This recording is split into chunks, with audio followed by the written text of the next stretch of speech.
বাংলাদেশের নিসর্গ প্রকৃতির এক অনন্য অলংকার হলো আমাদের জাতীয় ফুল শাপলা। সাধারণত বর্ষা ও শরৎ ঋতুতে এদেশের খাল, বিল, নদী, নালা, হাওর, বাওর এবং ডোবাগুলোতে শাপলার অপরূপ সমারোহ দেখা যায়।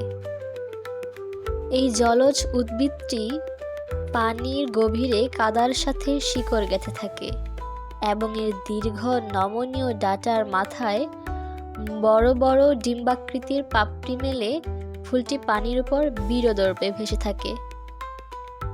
যদিও আমাদের দেশে সাদা, লাল, নীল ও বেগুনি এই 4 রঙের শাপলা দেখা যায়, তবে পবিত্রতা ও শান্তির প্রতীক হিসেবে সাদা শাপলাকেই বাংলাদেশের জাতীয় ফুলের মর্যাদা দেওয়া হয়েছে। শাপলার কেবল সৌন্দর্যই নয়, এর বহুমুখী উপযোগিতাও রয়েছে।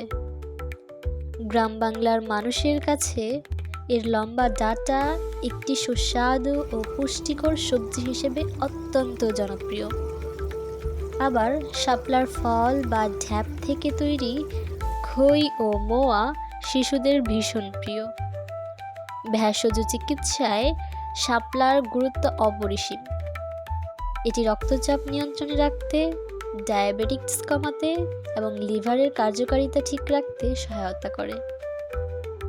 ভোরের সূর্যের প্রথম আলোয় যখন হাজার হাজার শাপলা পাপড়ি মেলে হাসে, তখন মনে হয় যেন বাংলার বুক জুড়ে প্রকৃতির এক স্নিগ্ধ উৎসব চলছে।